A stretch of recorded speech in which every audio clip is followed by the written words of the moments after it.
नमस्कार साथियों, मैं रवि कुमार सुथार स्वागत करता हूं आज की अपनी इस महत्वपूर्ण क्लास में। साथियों, इससे पहले अपने राजस्थान के सामान्य परिचय की बात की थी और उससे पहले अपन ने राजस्थान की सभ्यता के ऊपर भी 2 पार्ट में चर्चा की थी। तो साथियों, हम लगातार सीरीज़ आपके लिए लेके आ रहे हैं, तो आप इनको अच्छी तरह से देखिएगा और कुछ भी चीज़ समझ में नहीं आए तो आप कमेंट के माध्यम से पूछ सकते हैं। साथियों, आज का जो अपना टॉपिक है वह है राजपूतों की उत्पत्ति के सिद्धांत। यह महत्वपूर्ण है और आपसे डिटेल में प्रश्न बनता है तो ये पूछ लिए जाते हैं कि कौन से इतिहासकार ने राजपूतों की उत्पत्ति किस माध्यम से बताई है। ठीक है साथियों, तो स्टार्ट करते हैं आज की क्लास को। छोटा सा वीडियो है, ज़्यादा कोई बड़ी क्लास है नहीं है। अपन को महत्वपूर्ण सिद्धांत ध्यान में रखते हैं। तो साथियों, यहाँ पे आपको कुछ ज़्यादा एक्स्ट्रा मैटर आपके ऊपर थोपा नहीं जा रहा है। जो महत्वपूर्ण तथ्य और किसी एग्ज़ाम के ओरिएंटेड जो महत्वपूर्ण तथ्य बनते हैं वो आपके सामने प्रस्तुत किए जा रहे हैं। तो आप इनका विशेष तरह अध्ययन कीजिएगा और कुछ चीज़ समझ में नहीं आई तो आप पूछ सकते हो साथियों। ठीक है, राजपूतों की उत्पत्ति के सिद्धांत। ठीक, गौरीशंकर हीराचंद ओझा यानी GH ओझा के नाम से हम इनको जानते हैं। तो गौरीशंकर हीराचंद ओझा का क्या मत है? ये कहते हैं कि राजपूत आर्यों की संतानें थे। किसकी संतानें थी? आर्यों की संतानें थी। ये क्षत्रिय बताते हैं। ठीक है, सीवी वैद्य, एक सीवी वैद्य भी इतिहासकार हुए हैं। इन्होंने राजपूत को शुद्ध रूप से भारतीय माना है और अर्थात ये वैदिक आर्यों की संतानें भी बताते हैं। ठीक है, तो गौरीशंकर हीराचंद ओझा जी क्या बताते हैं? राजपूत आर्यों की संतानें थी। ये भी क्या कहते हैं कि ये वैदिक आर्यों की संतानें थी। तो लगभग दोनों का मत समान हो जाता है। नयन चंद्र सूरी और जयनक भट्ट। नयन चंद्र सूरी का एक ग्रंथ होता है हमीर महाकाव्य और जयनक भट्ट का एक ग्रंथ होता है पृथ्वीराज विजय। साथियों, ये हम जब राजस्थान का साहित्य पढ़ेंगे तब ये ग्रंथों पर विशेष चर्चा करेंगे। ठीक है, यहाँ पे अपन देख लेते हैं कि इन ग्रंथों के माध्यम से और इन इतिहासकारों के माध्यम से क्या बताया गया है। तो नयन चंद्र सूरी अपने हमीर महाकाव्य में, जयनक भट्ट अपने पृथ्वीराज विजय में राजपूतों को सूर्यवंशी मानते हैं। ठीक है, तो ये विशेष ध्यान रखना आपको, राजपूतों को ये सूर्यवंशी बताते हैं। DR भंडारकर व गोपीनाथ शर्मा, अब ये दोनों क्या बताते हैं? ये दोनों ब्राह्मण ही थे, भंडारकर और शर्मा। तो ये ब्राह्मण बताते हैं, ये कहते हैं कि ब्राह्मणों से उत्पत्ति हुई है भैया, और ये गुर्जरों से उत्पत्ति भी बताते हैं। ठीक है साथियों, ये महत्वपूर्ण फैक्ट है, इनको आप बार बार पढ़ोगे तो आपको याद हो जाएंगे। ठीक है साथियों, मिश्रित अवधारणा की बात कौन करते हैं? DP चट्टोपाध्याय। इनका नाम क्या है? DP चट्टोपाध्याय जो हैं ये मिश्रित अवधारणा की चर्चा करते हैं।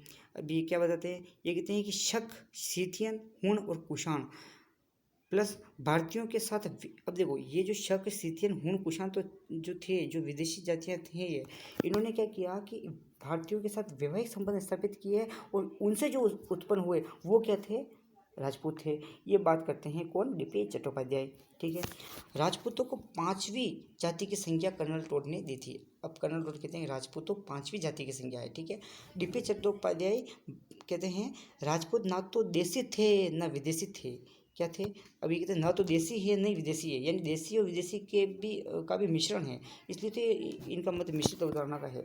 देसी प्लस विदेशी यानी मिश्रण बताते हैं कौन? DP चट्टोपाध्याय। अब एक और थे BL चट्टोपाध्याय। ये कहते हैं राजपूत सामाजिक व आर्थिक क्रियाओं की उपज है। क्या है? राजपूत सामाजिक व आर्थिक क्रियाओं की उपज है। ठीक है, अगला मत है हमारे पास में राजपूत विदेशी हैं। अब राजपूतों को विदेशी मानने वाला कौन है?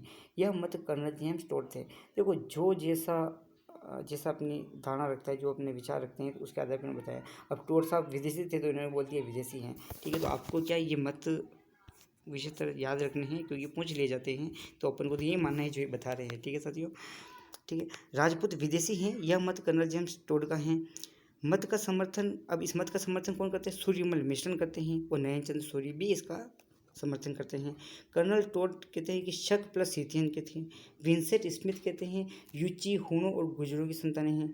ठीक है, कनिंगम अलेक्जेंडर कहते हैं कुषाणों की संतानें हैं। ठीक है, अब एक और महत्वपूर्ण जो सिद्धांत आता है, आपको विशेषता ये याद रखना है कि अग्निकुंड का सिद्धांत। ठीक है, अग्निकुंड का सिद्धांत क्या कहता है? अग्निकुंड का सिद्धांत बताने वाले व्यक्ति हैं चंद्रबरदाई। अब चंद्रबरदाई कौन थे? ये जो अपने पृथ्वीराज तृतीय हुए हैं उनके दरबारी थे। ठीक है, इनका ग्रंथ है चंद्रबरदाई का कि कौन सा? पृथ्वीराज रासो। अब पृथ्वीराज रासो ये मानता है कि राजपूतों की उत्पत्ति अग्निकुंड से हुई है।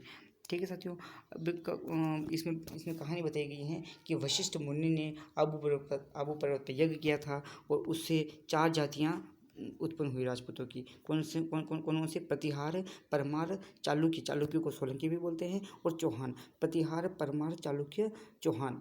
ठीक है, PPCC, ठीक है, आप ऐसे याद रख सकते हो। तो प्रतिहार, परमार, चालुक्य, चौहान ये आबू पर्वत पर यज्ञ करने के माध्यम से उत्पन्न हुई राजपूत जातियां हैं।